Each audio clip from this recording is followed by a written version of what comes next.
Hi friends అందరికీ. ఈరోజు బుధశుల కార్తీ కదా, మేము ఇలా కట్టెల పొయ్యి మీద బగారన్నం వండుకుంటున్నాం ఫ్రెండ్స్. చూడండి,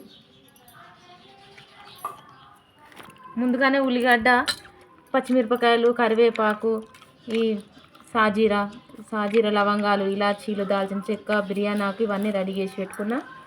అలాగే బియ్యం, మనకి ఎన్ని బియ్యం కూడా కడిగి పెట్టుకున్నాం.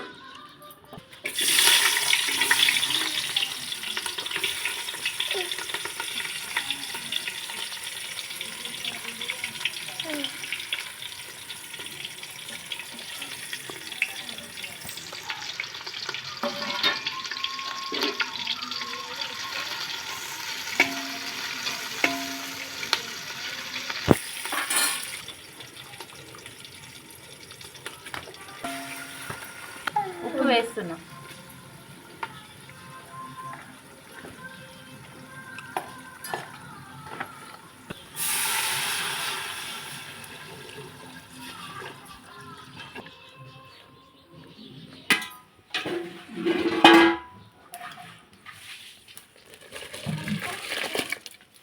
నీ కడుపు కాదని ఎందుకు లేచి నాకు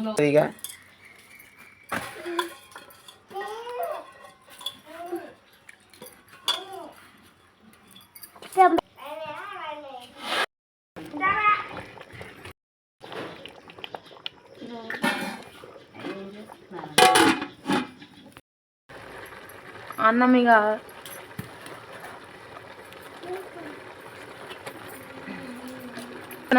రెడీ కానికే 5 నిమిషాలు అయితే ఇక దించేదే ఫ్రెండ్స్. ఇక రెడీ అయింది. ఇక పప్పు కూర వండుకోవాలి. ఈరోజు శనివారం కాబట్టి పప్పు కూర వండుకుంటున్నాం మేము. బగారన్నం రెడీ అయింది ఫ్రెండ్స్. ఇక దించడమే.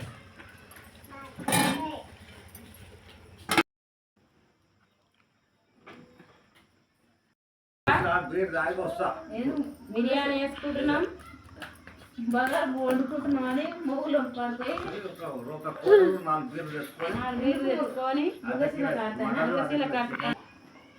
అమ్మ నువ్వు బిర్యానీ తినవుగానే, అందుకే ఈరోజు పప్పు వేసుకుందామని శనివారం అని ఈ కూర తెచ్చినాం. శనివారం అని కాదు, ఎప్పుడైనా తినవుగా గుడ్డు కానీ ఏం తినవుగా.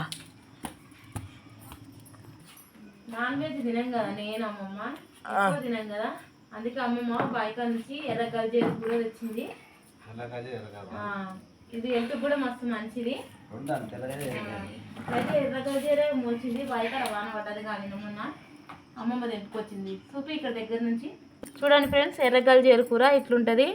వర్షం పడితే ఎక్కడైనా పెరుగుతుంది. మా అమ్మ బయట నుంచి తెంపుకొచ్చింది. నిన్న మొన్న వానలు పడ్డాయి కదా, మొలిచింది ఇంత ఇట్లుంటుంది. మీరు కూడా ఎక్కడైనా కనిపిస్తే తెంపుకొచ్చి పప్పు వేసి వండుకోండి. చాలా మంచిది హెల్త్కి కూడా. ఎన్నో పోషకాలు కూడా ఉంటాయి ఇందులో. ఎర్రగల్జేరు అంటారు, తెల్లగల్జేరు అయితే తెలియదు. ఇది మొత్తం ఎర్రగల్జేరే. మా అమ్మ బయట నుంచి తెంపుకొచ్చింది. మీకు కూడా ఎక్కడైనా కనిపిస్తే తెచ్చి వండుకోండి ఫ్రెండ్స్. పిచ్చి మొక్క అని పడేయకండి. బగారా రైస్ అలాగే తెల్ల గల్జేరు కూర రెడీ అయింది ఫ్రెండ్స్. ఈరోజైతే మేము ఇవి వేసుకున్నాం. మీరేం చేసుకున్నారో కామెంట్ సెక్షన్లో కామెంట్ చేయండి. మేమైతే ఈరోజు ఈ కూర బగారన్నం వండుకున్నాం. మీరేం వండుకున్నారో కామెంట్ సెక్షన్లో కామెంట్ చేయండి. Thank you friends, bye.